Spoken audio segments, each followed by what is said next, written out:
Bom dia, boa tarde, boa noite, povo de Deus. Meu nome é Sidney Rodrigues, sou professor da Escola Bíblica na Igreja Batista Vale do Pitimbu, aqui em Natal, no Rio Grande do Norte. E hoje nós vamos conversar sobre o capítulo 13 do Evangelho do Nosso Senhor Jesus Cristo, segundo Mateus.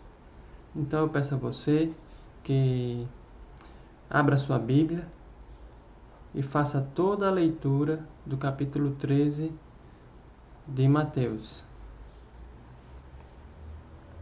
Eu vou apresentar para vocês um slide e vamos conversar sobre alguns dos versículos desse capítulo. Lembro que a gente está aqui participando dessa aula online devido à pandemia. Eu vou apresentar para vocês alguns slides e vamos comentar alguns dos versículos do capítulo 13 de Mateus, do Evangelho do Nosso Senhor Jesus Cristo segundo Mateus. Logo no início do capítulo 13, Jesus Cristo já inicia com uma parábola, né? E aqui, como eu trouxe o versículo 3 do capítulo 13, que diz assim: E de muitas coisas lhes falou por parábolas e dizia: Eis que o semeador saiu a semear. Muito bem, antes de conversarmos sobre a parábola, temos que entender o que é uma parábola. Então eu trouxe aqui para vocês uma simples definição do que é uma parábola. Parábola é uma narrativa ou uma história que traz algum ensinamento de vida. E por todo esse ensinamento que estamos tendo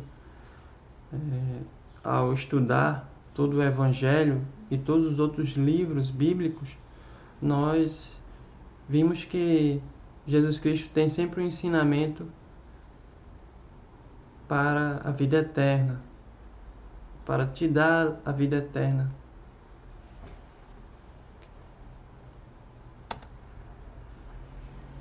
A parábola do semeador, ou do agricultor, como alguns gostam de chamar. Essa parábola ela foi dividida em alguns versículos, do 3 ao 8, e depois ele dá um salto e explica a parábola do 18 ao 23.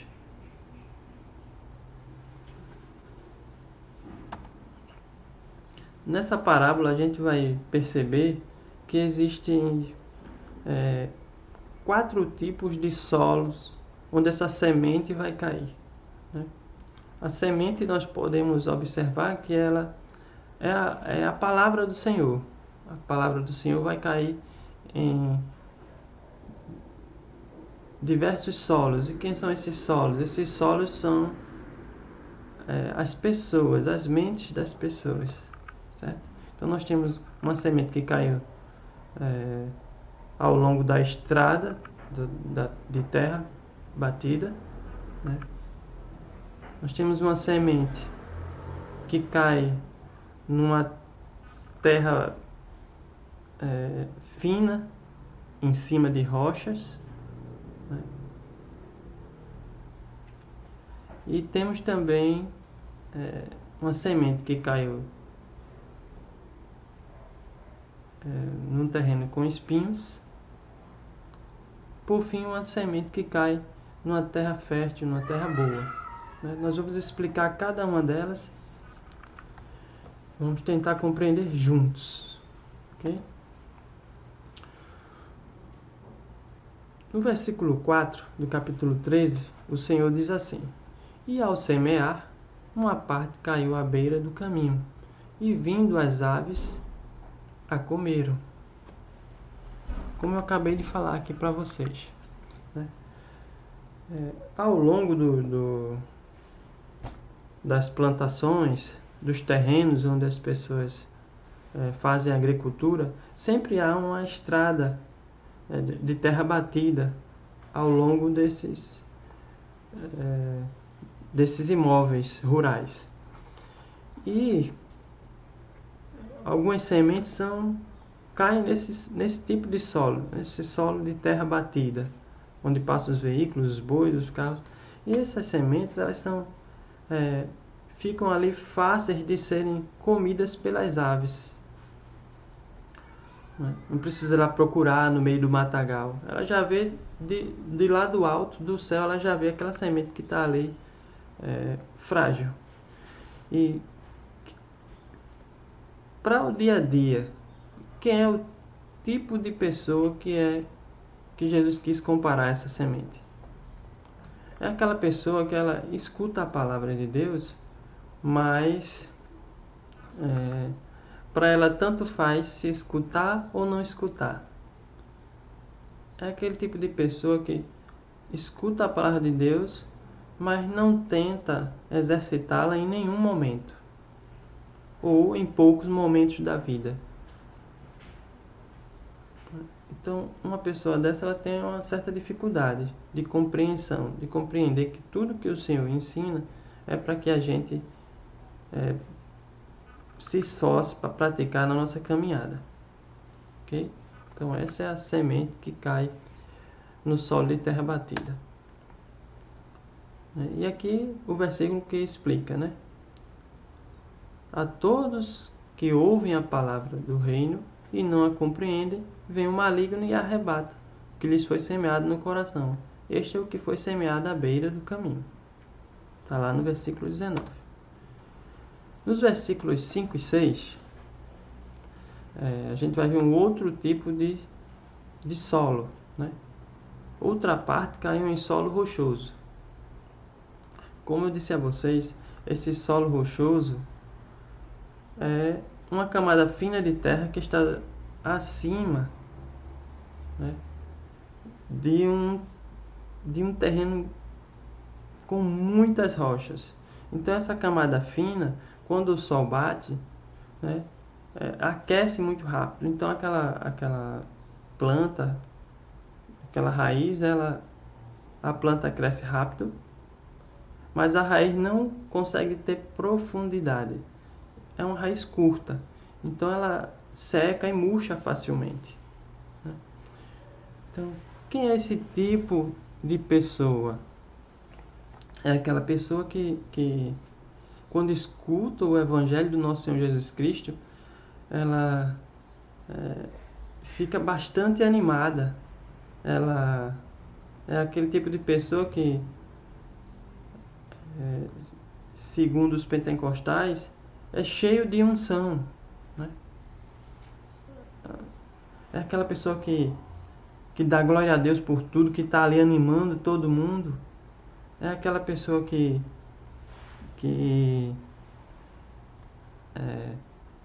começa o que lê, praticar rapidamente.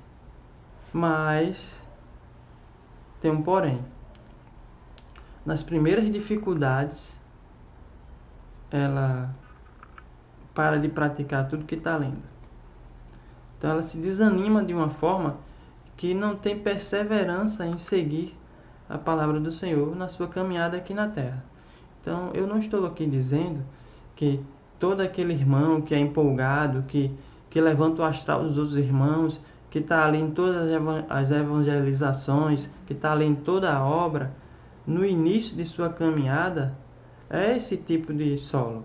Eu estou dizendo que aquela pessoa que escuta a palavra, tem uma certa compreensão dela, mas desiste na primeira dificuldade, essa sim é o solo rochoso. Ok? E aqui nos próprios versículos 20 e 21, o próprio Jesus Cristo define esse tipo de solo rochoso. Ele diz: o que foi semeado em solo rochoso, esse é o que ouve a palavra e a recebe logo, com alegria, mas não tem raiz em si mesmo, sendo antes de pouca duração. Em lhe chegando a angústia ou a perseguição, por causa da palavra, logo se escandaliza. Então, como eu estou dizendo para vocês, primeira dificuldade que ele sente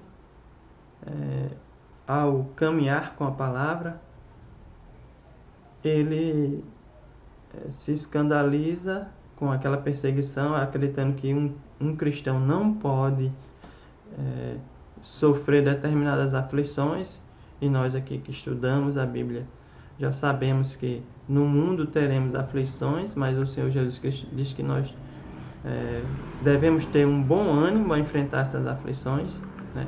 Uma esperança, a fé, né? A perseverança que o Senhor Jesus Cristo vai nos tirar daquela aflição. Pronto, esse tipo de solo não é aquela pessoa que, eu estou triste hoje. Não, qualquer pessoa pode ficar triste. Esse tipo de solo, esse tipo de pessoa, é a pessoa que, ela, quando tem a dificuldade, ela para de vez. Ela corre, ela deixa de congregar, ela deixa de estudar e praticar o que tem estudado na Bíblia. E ela, se não zerar, diminui bastante suas orações. Ok? Então, esse é o tipo de pessoa que Jesus Cristo comparou ao solo rochoso. Um outro tipo de pessoa que Jesus Cristo comparou a semente que cai em um solo que tem também sementes de espinho, e quando esses espinhos crescem, sufocam essa semente, é justamente o tipo de pessoa que ele está dividido. Como assim se dividido? Dividido no seu modo de pensar e agir. Ele pensa muito e age muito voltado para as coisas do mundo. O que o mundo lhe oferece, né? Então ele lê a palavra, ele assimila, aprende, mas na hora de executar ele tem uma certa dificuldade. Por quê? Porque ele procura também coisas que o mundo lhe oferece: riqueza, poder,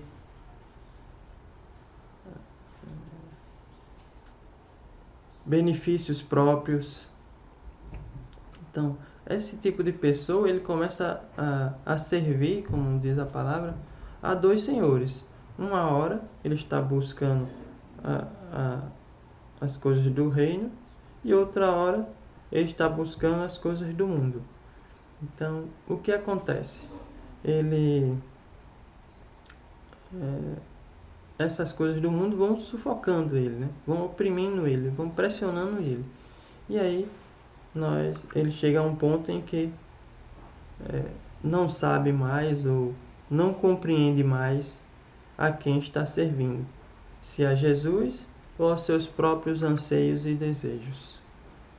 Então, aqui no versículo 22, Jesus Cristo explica, né, de uma forma bem melhor do que a minha, o que vem a ser essa semente, essa pessoa que escuta a palavra, mas se deixa sufocar pelos espinhos que estão ao seu redor. O que foi semeado entre os espinhos é o que ouve a palavra, porém os cuidados do mundo e a fascinação das riquezas sufocam a palavra e fica infrutífera. Então você vê que Jesus Cristo diz que ele para de produzir frutos, né? Lá na frente nós vamos ver que frutos são esses.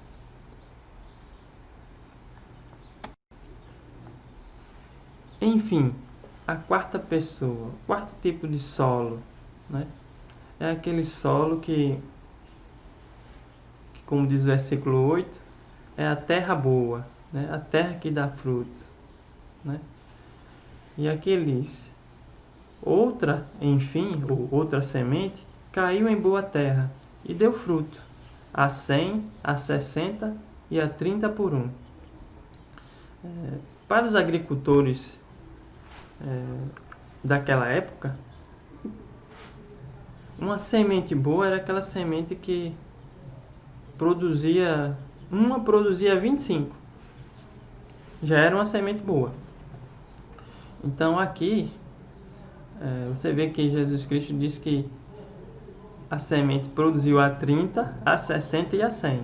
Então foi muito maior do que aquilo que um agricultor espera.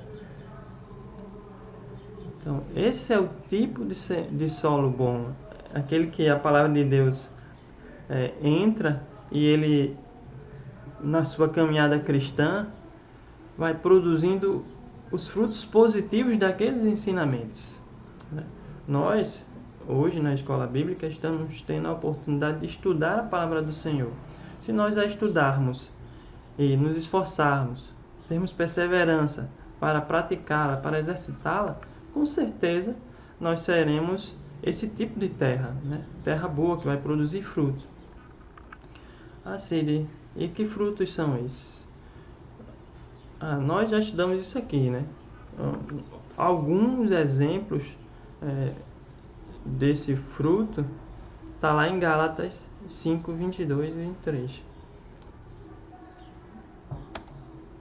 Mas antes de vermos o Gálatas, vamos ver também aqui um versículo que eu achei muito interessante mostrar para vocês, que é o João 15, 5. Eu sou a videira, vós os ramos. Quem permanece em mim e eu nele, esse dá muito fruto, porque sem mim nada podeis fazer. Então, meu irmão, o que é que a gente compreende disso aqui? Muitos irmãos acreditam que por ler a palavra, por exercitar algumas vezes o que o Senhor tem ensinado a ele através da Bíblia, ou por ter muito tempo na caminhada evangélica, muito tempo sendo cristão, ele acredita que já está muito bom, que já é uma pessoa que produz frutos positivos. E Jesus Cristo vem alertar aqui nesse versículo que nós só damos o fruto bom se permanecermos nele. Se tudo que fizermos ser pensando nele. Se tudo que fizermos for para agradar a Jesus. Então, aí nós seremos um dos ramos que dá fruto. Se nós não tivermos essa consciência de que tudo que podemos fazer, ou que devemos fazer, aliás, é aquilo que o Senhor Jesus Cristo nos orienta a fazer, através da sua palavra, através da demonstração das circunstâncias que você vai orar e vai perguntar a Deus: Senhor, eu devo fazer isso? Senhor, eu não estou compreendendo a tua palavra, faça com que eu compreenda. A palavra ela é simples de ser compreendida, mas muitas vezes na leitura a gente se enrola um pouco com o português, né? Existem diversas versões, então nós temos que procurar às vezes uma ajuda para compreender aquilo que estamos lendo, né? Mas o mais importante de tudo é que você pense: eu estou sendo um ramo que estou orientado na palavra de Deus? E essa forma que eu estou agindo é a forma que Jesus Cristo agiria? Então, faça essa pergunta para você mesmo. Então, aqui, como eu disse para vocês, um exemplo de fruto do Espírito está lá em Gálatas 5, 22 e 23. Né? Mas o fruto do Espírito é amor, alegria, paz, longanimidade, benignidade, bondade, fidelidade, mansidão, domínio próprio. E o Senhor Jesus Cristo, né, e por meio das cartas paulinas, diz aqui que contra essas coisas não há lei. Né? Tudo isso aqui não tem lei nenhuma que proíba você de fazer. Nem lei humana e nem a lei de Deus. Okay? Lembrando também que Um bom fruto é aquele que não quer ficar com a bênção só para ele. Aqui chegamos no versículo 9. No versículo 9 é uma frase bem simples. Quem tem ouvidos para ouvir, ouça. Nós temos a responsabilidade de compreender, de ouvir essa palavra.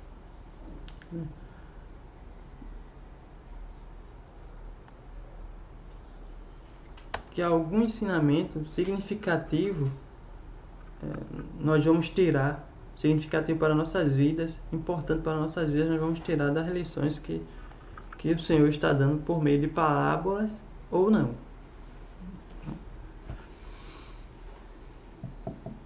Então, você vê que no versículo 10, os discípulos, quando estão mais afastados da multidão, eles perguntam por que Jesus falou para aquela multidão em parábolas, certo?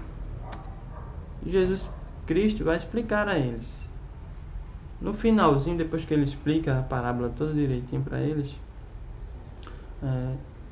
lá no versículo 35 a gente vai ver que o Senhor Jesus Cristo também disse o seguinte: para que se cumprisse o que foi dito por intermédio do profeta, abrirei em parábolas a minha boca, publicarei coisas ocultas desde a criação do mundo. Então, algumas pessoas, elas acreditam, aqui foi um texto, isso aqui é um texto que Mateus escreveu, inspirado pelo Espírito Santo, mas algumas pessoas acreditam que Jesus falou em parábolas para que os outros não compreendessem. Mas não é assim que funciona. Desde o Antigo Testamento, o Senhor vem informando a todos os povos que iria enviar o Messias.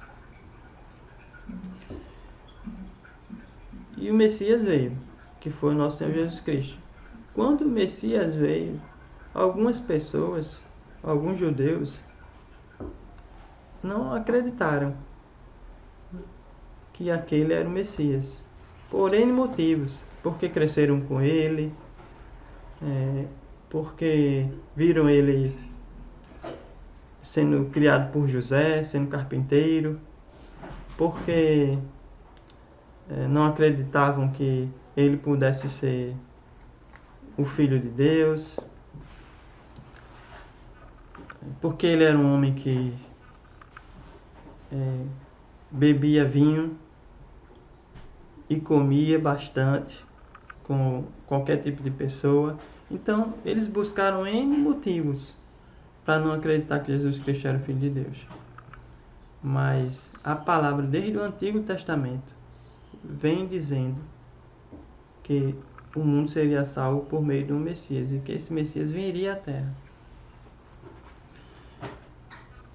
E aqui nesse versículo o Senhor diz que as parábolas, elas não são feitas para confundir as pessoas, mas pelo contrário, elas são feitas para que as pessoas compreendam melhor. Nós temos que entender que o contexto daquela época eram de pessoas bastante humildes. Hoje, até hoje, a maioria do nosso povo não tem acesso a uma educação de qualidade. Imagina aquela época. Então,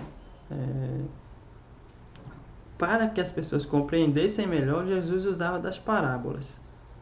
E o versículo 35 do capítulo 13 vem nos revelar isso, vem nos mostrar isso. Okay? Então aqui eu trouxe um texto do comentário Brodmann, que diz assim: a revelação é sempre um ato de desvendamento. Jesus não diz que Deus nega os seus mistérios a algumas pessoas, mas que o homem pode ouvir apenas porque Deus falou. Então, para Brodmann, se Jesus Cristo não falar a palavra para os homens, eles jamais iam poder ouvir. Se desde os antigos vários profetas não tivessem falado da vinda do Messias, os homens não iam poder ouvir. Então, foram falados de duas formas diferentes. Uma forma do Antigo Testamento, que era uma forma mais direta. Olha, o Messias vai vir, acredito no Messias. Lembrando lá dos anos 90. Você aceita Jesus Cristo? A pessoa dizia sim ou não. Se a pessoa dissesse não, ele dizia, você vai para o inferno. Nos dias de hoje, nós falamos mais ou menos como Jesus Cristo. Nós não dizemos que a pessoa vai para o inferno assim diretamente, mas nós explicamos que só existem dois caminhos e a pessoa tem a sua escolha. Usamos talvez de palavras mais amenas. Jesus Cristo usou uma parábola para que as pessoas compreendessem. A gente vai ensinando aos poucos, mostrando para a pessoa qual é o verdadeiro caminho, né? Então, Jesus Cristo sempre se preocupou, Deus sempre se preocupou e Jesus Cristo sempre se preocupou em ensinar as pessoas da forma mais clara possível, né? Aqui no versículo 12, né, também um outro versículo um pouco difícil da pessoa extrair o ensinamento, mas eu fiz questão de trazer para vocês, que diz assim: pois ao que tem se lhe dará, e terá em abundância, mas ao que não tem, até o que tem lhe será tirado. O que isso vem nos ensinar, né?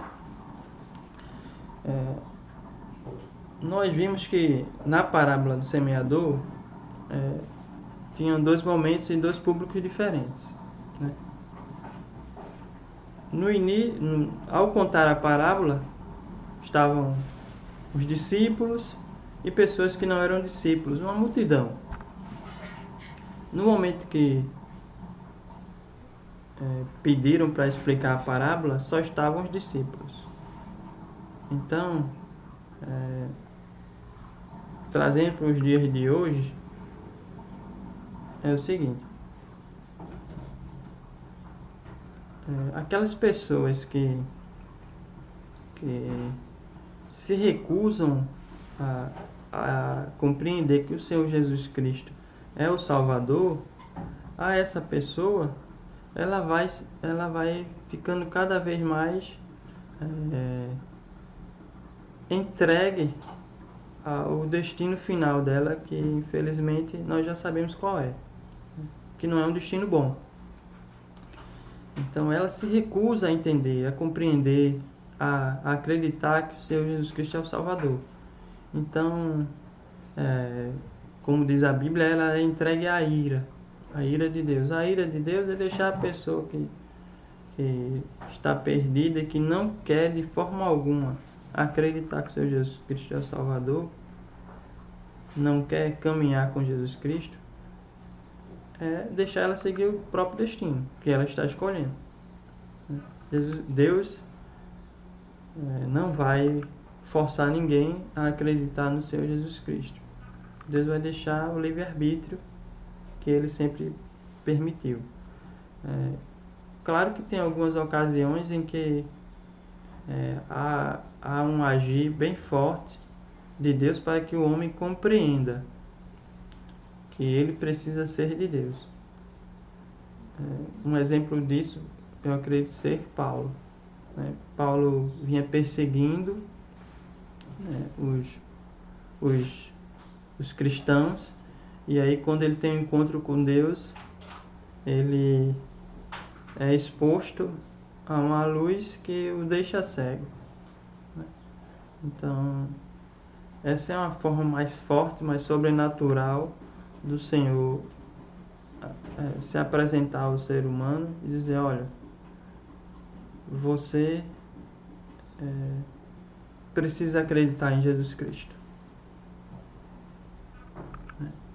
E tem outras formas que o Senhor se apresenta que não é assim sobrenatural, mas o Senhor sempre vai se apresentar ao ser humano.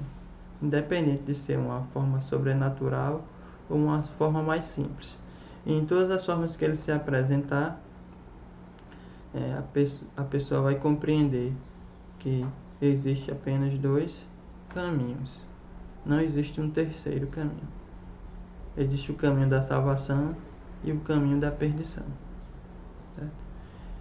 Então aqui, como eu acabei de explicar, né, é uma lição que podemos retirar desse ensino, é que o preço de quem se recusa a ouvir é tornar-se surdo, e de quem não quer enxergar é tornar-se cego. Então, se a pessoa não quer enxergar, vai ficar cego. Aqui nós temos mais uma outra parábola, que é a parábola do joio e do trigo, né? Está no capítulo 13, nos versículos de 24 a 30 e de 37 a 42 a sua explicação.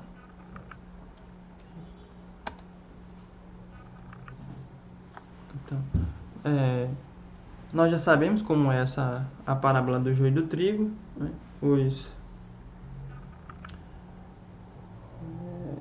O inimigo se aproveita durante um momento em que as pessoas, os agricultores e os servos do agricultor estão dormindo. Ele vai lá e coloca no meio do joio no meio do trigo sementes de joio, né? Nós sabemos que o joio e o trigo, quando são pequenos, é difícil de você saber quem é um e quem é o outro, né? Nós já ouvimos isso em diversas aulas, né? Nós sabemos também que essa diferenciação do joio e do trigo só podia ser feita quando ela já estava dando os frutos. Então, para o agricultor, ele só poderia saber a diferença quando essa planta já estivesse em fase de fruto, de dar frutos, né? E que a semente do joio era uma semente nociva ao ser humano. Então não prestava para se alimentar dela, né? Não servia para se alimentar. Então, o senhor lá do terreno, ele com muita sabedoria responde aos servos que perguntam: nós podemos arrancar o joio agora? Ele diz: não, deixe crescer.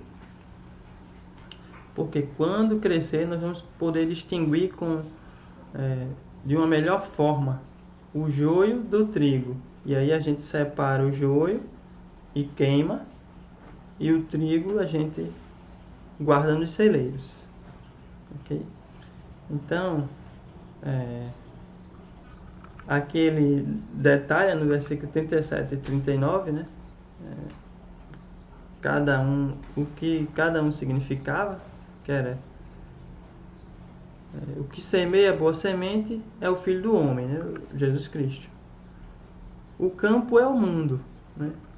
A boa semente são os filhos do reino. O joio são os filhos do maligno, né? Que o inimigo coloca ali no meio do trigo para ficar perturbando os outros, né? Tentando arregimentar mais pessoas para o seu lado. O inimigo que o semeou é o diabo. A ceifa é a consumação dos séculos e os ceifeiros são os anjos.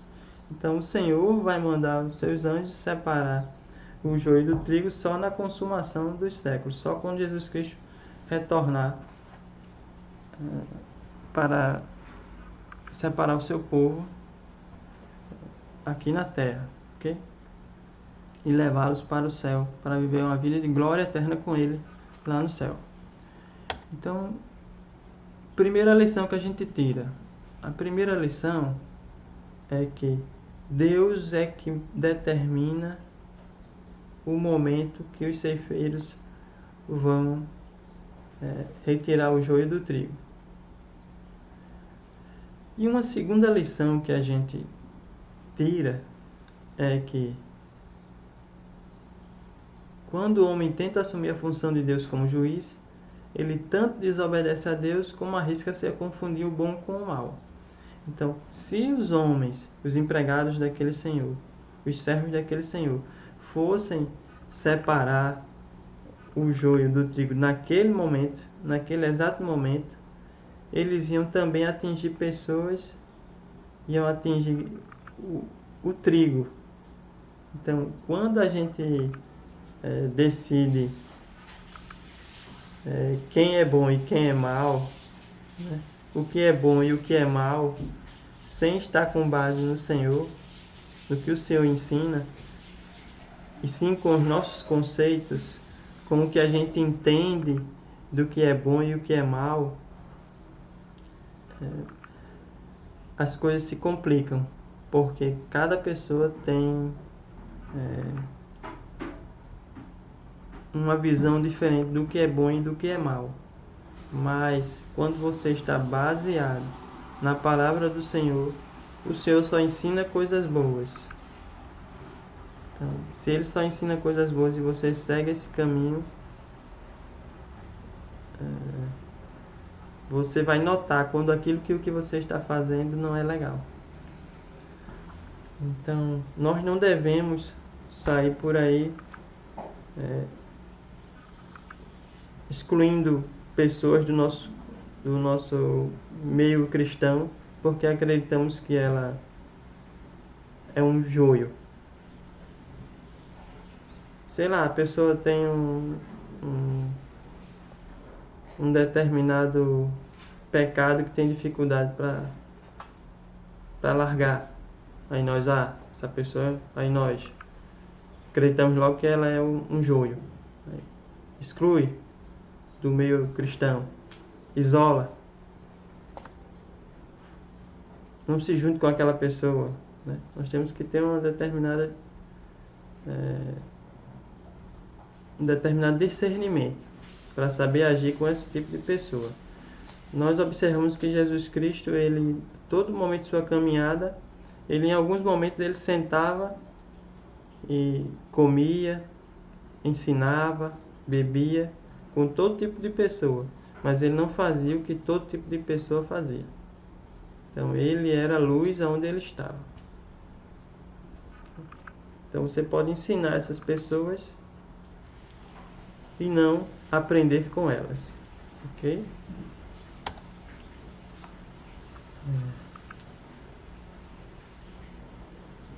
Uma outra parábola que o Mateus 13 trouxe foi a parábola do tesouro escondido.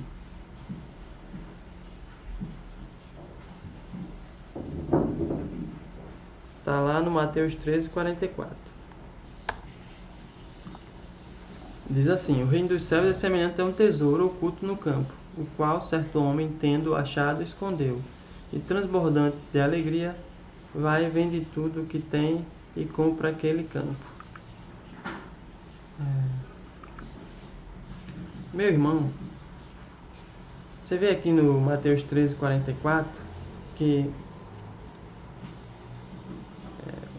podemos aprender, o que podemos aprender do Mateus 13, 44 é o seguinte: você vê que Jesus Cristo, ele deu a própria vida para salvar a de muitos. Então, e ele fez isso com alegria, porque ele sabia a imensidão de pessoas que iam alcançar. Então hoje você tem essa consciência de que o Evangelho, ele não é só para você, o Evangelho é para alcançar um máximo de pessoas. Então nós devemos nos preocupar e nos dedicar a divulgar esse Evangelho e fazer com que as pessoas compreendam que esse é o melhor caminho para a vida delas, né? Eu trouxe aqui, né, duas coisas que podemos retirar desse versículo, né? O primeiro já falei para vocês, né, que Cristo deu a própria vida para comprar todo o campo. E a segunda, que é a disposição para abrir mão de tudo o mais em favor do reino e conclamação à decisão. Decisão de quê? Né? Decisão de seguir esse caminho, né? De evangelizar, de dar bons frutos, né? E de abrir mão, aqui a palavra diz, de tudo para seguir o reino, Mas se você não consegue abrir mão de tudo para seguir o reino, mas que se esforce o máximo possível para se dedicar a salvar almas. Okay? É isso que a gente deve fazer. Trouxe também aqui o 13:52, que é a parábola do escriba versado, ou experiente, ou sábio. Né? E nessa parábola diz assim: então lhes disse, por isso todo escriba versado no reino dos céus é semelhante a um pai de família, que tira do seu depósito coisas novas e coisas velhas.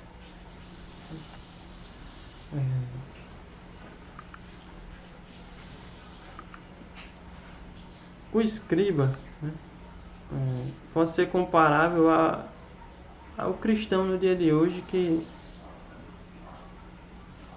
que utiliza do Novo Testamento para ensinar as pessoas, mas que ele não desconsidera os valores ensinados desde o Antigo Testamento.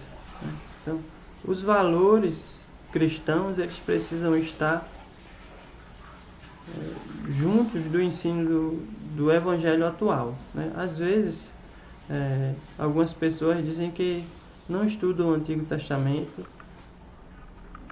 ou desconsideram o Antigo Testamento porque nós estamos sob a graça e só o Novo Testamento é válido. E isso é um equívoco, porque o Velho Testamento e o Novo Testamento, eles estão interligados desde o início. Desde o Gênesis até o Apocalipse, são palavras inspiradas por Deus que nos ensinam. Então, quando você isola ou exclui uma parte desses ensinamentos, você não está sendo um cristão versado, um escriba versado, né? Um pastor ou um professor de escola bíblica que está fazendo o correto. Né? Então, vamos ter cuidado para seguir essa dica do nosso Senhor Jesus Cristo na parábola do escriba versado. Né? Então, diz aqui assim: o cristão deve ensinar as boas novas sem desconsiderar os valores dos antigos ensinos. Né? Então, é Velho Testamento mais Novo Testamento. É isso que a gente ensina para todos aqueles que se dispõem a ouvir e aprender. Aqui um momento, né, que Jesus prega em Nazaré e é rejeitado. Está lá nos versículos 54 e 58. E no 58, que chama mais atenção, né? E não fez ali muitos milagres por causa da incredulidade deles. Quando a gente lê esse versículo pela primeira vez, muitas pessoas acreditam que Jesus Cristo não fez milagre porque as pessoas não acreditaram. E não é assim que a gente tem que aprender esse versículo. Esse versículo nos mostra que Jesus Cristo não fez muitos milagres ali porque as pessoas não o buscavam. Né? Eles, por acreditarem que ele era uma pessoa que nasceu por ali e que foi criado por um carpinteiro e que já bebeu e comeu com muitas pessoas de várias formas de pensar, boas e más, né? Ele deveria ser ignorado. Por isso eles não buscavam, não acreditavam que ele pudesse ser o Messias. Então, por essa falta da busca, foi que Jesus Cristo não fez muitos milagres naquele local, que era o Nazaré. Então, trouxe aqui um comentário aqui que diz o seguinte: a incredulidade impediu muitas oportunidades para a realização de milagres. visto que não muitas pessoas o procuravam. Então, por fim, eu queria agradecer a vocês por esse momento que estivemos juntos, né?